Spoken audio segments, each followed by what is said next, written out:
today is a Monday, which means it's a tutorial on the Cricut, and I'm super excited because this is the iPhone app, not iPhone, it's the app. Okay, so today I'm going to show you guys how to use it on your phone. This is really cool because they didn't change the app very much. They didn't change the app at all. They changed design space to 3 on your computer, but not on your app. So I'm glad I did not waste my time with this one either, and you guys also asked for this, so I'm feeling accomplished as well for getting this one up as well as the iPad one up. So let's get going. If you guys don't have a Cricut or you want one or you want to know what this whole thing is all about, just check out the playlist down below and you can find some links down there to all my coupon codes because it's all good in the hood and it helps me out and I get to help you out when you help me out. So I love you guys. If you want to be a patron too as well, you can check that out. Alright, let's go. Alright guys, welcome back to my channel. Today we are going to be talking about the Cricut app on the phone. So this is a free app that you can download and it's the design space for your Cricut when you get it. And basically when you open it, this is what it looks like. It's exactly like the iPad where it goes right to just these pre-made projects that you can search through if you wanted to do some pre-made projects, and then obviously your create your new project is right here up in the corner. But before we go into any of that, I want to talk about the buttons right here. So this little person right here is where you're going to have all of your print and cut calibration, manage your custom materials, about, help, and feedback. And those go a little bit more into just like machine setup and things like that. And then right here is where you're going to be able to find your projects that you have saved, as well as be able to search through all of these pre-made projects. So let's say we wanted to look up some planner stuff.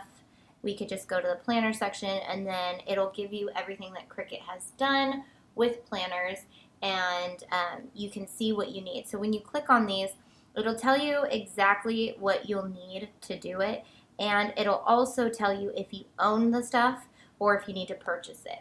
So a lot of their projects contain free things, but some of their projects contain things that you would need to purchase. So you can purchase that entire kit for $20 if you really wanted to.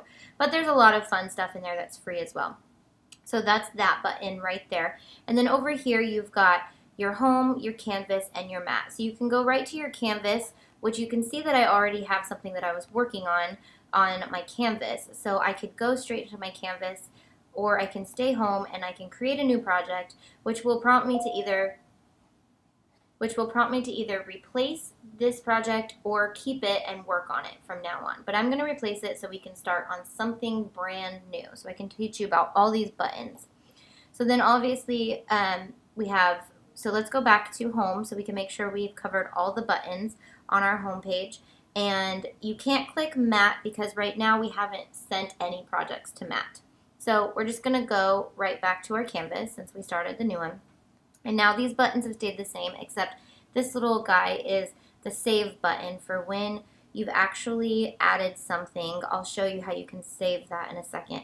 And then this button right here just pops it all open so you can just see everything and you don't have any of those buttons to look at, but we can just go back to that. So now down here is where we have all of our control buttons. This is the same as the iPad as well, but it's a little bit more condensed, so you have to scroll to get to it. So the one different thing that you can do with your computer versus your devices is you cannot upload your own images. So if you want to use your own images, you need to make sure that they're already uploaded into your images.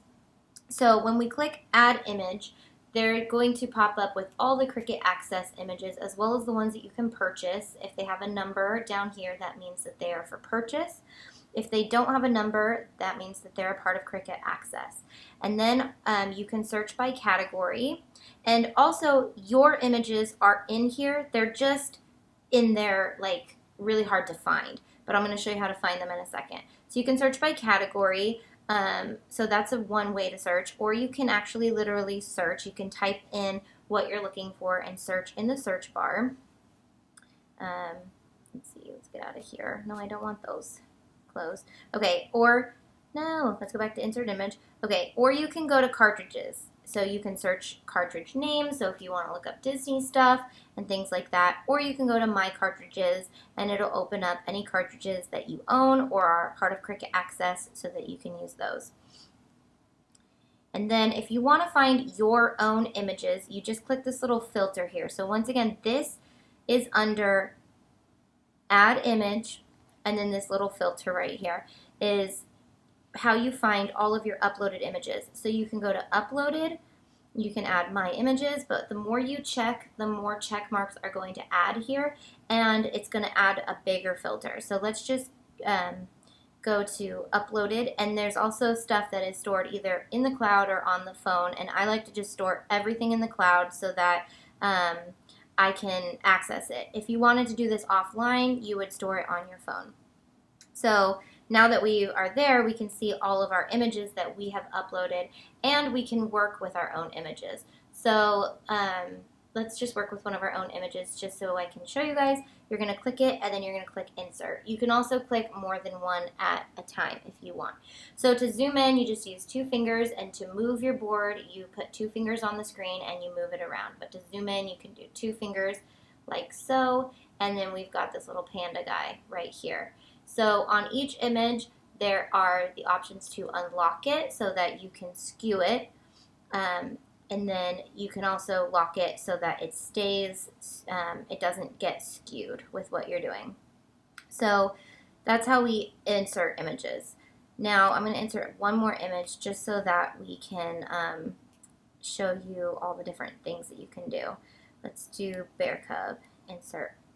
Okay, so now we have 2 images and we're working with both of them. So now if you wanted to select both of these, you would take your finger and drag over both of them. And that's basically how you select. You can drag it or you can tap it. If you want both of them, you drag over both of them. But now let's go over to text. Let's add some text. Basically, this is going to open up and give you all the different fonts that they offer. You've got your system fonts, all the fonts, and your Cricut fonts. Same as Cricut Design Space. So let's just pick Cricut Classic. And let's type in love, return, not return because that's just a space. So now we've got this layer that says love. So now we have 3 different layers, and we are going to work with those, and I'm going to show you. So shapes, you can just add a shape. Once again, you can unlock it and skew it if you wanted, or you can keep it locked and skew it. You can also rotate it. But just mind you, this is the design space, so everything is just how it's going to look. It's not going to stay put like that when we move it to the mat. Okay, so under each object now, you've got Actions and Edit. So these 2 buttons right here, Actions and Edit, are for each individual object. So when we've clicked Love, we can go to Actions, and it's going to give us all of our actions up here. And these actions are grouping, attaching, detaching, welding, slicing, flattening, unflattening, duplicating, isolating letters, which these I've gone into detail on the design space. They do pretty much the same thing. Isolate letters is only going to be done with text. Obviously, you can't isolate letters on a triangle. So yeah. So basically, let's show you guys how if you select 2 things on the artboard. So let's say we've got those 2, the triangle and the love. Now under actions, we can now attach or weld or detach items. When you have one thing selected, it says you can attach it. Let's see.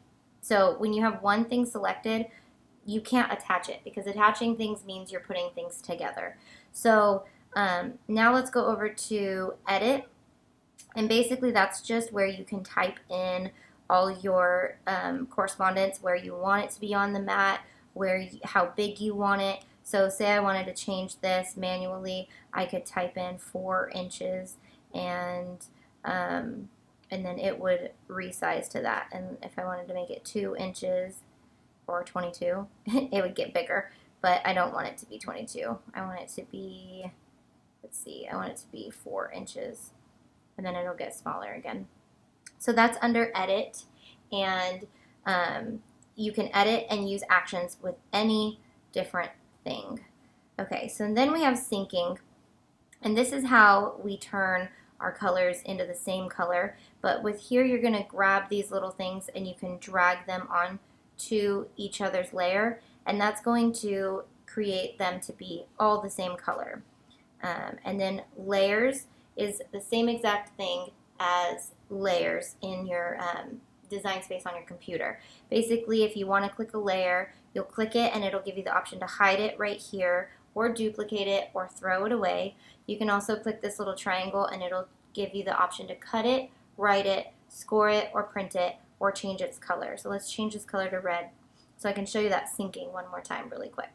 So when we go back to sync, I can drag the triangle up and it now has become gray. So that's what syncing does. It's if you have a lot of pieces and you want them all to cut on one artboard and you don't want to go in and manually change the colors, you just sync them and then it'll make sure that they are cutting on the same color. So under layers, you also have the option to just click different layers and you can see where things are not attached or if they are attached and things like that. And then obviously we have undo and redo. So let's close out layers so we can see more of our artboard. Undo and redo just undoes everything that you've done, and you can go back all the way to the beginning of your project. And then redo, you can go all the way forward to where you left off, to obviously the last step that you did. So camera is an option that you can use on your devices that you cannot use on your computer, which is kind of a fun option. Now, if I turn on my camera, what it's going to do is it's going to turn the camera on my phone. And what that's going to do is it's going to literally turn my phone into a camera so that I can see anything that I'm working on, and I can change colors, or I could put this up to a mug or anything that I'm working on, and I can see how I want it to be laid out on it and if I think that it's going to look good. So basically I'm working on a red brick paper, and say I was going to put something on that and I wanted to see if this bear cub would look good on it and if I'd like it in black, or say I want to see if green would look good on this. I would go back to my layers and I would click the bear cub and I would change it to maybe like a turquoise, and then get rid of my layers so I can see. And what I can do is I can visualize if I think that that green is going to look good on this background, or say that I'm working on a planner or something that I want to put vinyl on. I can look at the colors, literally look at the colors of how it's going to look. Okay, so let's turn our camera off now. Okay, so the next thing we have is settings, and that's it. And basically settings is the same. Is you just can change your metric units over to be metric if you live anywhere besides the US, where I think we're the only ones who use inches. You can take off your grids, which I really do not like, but I definitely like my grids on there. It really helps me just make sure I'm making everything how I want it to. And then you can turn off your smart guides too. Smart guides help you align objects to the center. So like if you can see those little orange things popping up. Those are smart guides. Those lock it, and they actually help you line things up. Like if I wanted to line this up with love, they would pop right in the center and I could see that they're lined up.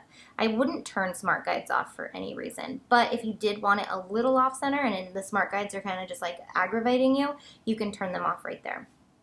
And then that's pretty much it. And then if we wanted to make this, we would go to make it. Right now I have this set very large, so it's telling me that I need to use a 12 by 24 inch mat. I wasn't really paying attention to the size, but we'll just go with that. So then it's going to take you to your mat, and it's going to show you where you want to line everything up. Here's where you can move things around. So you can click it and you can move things around.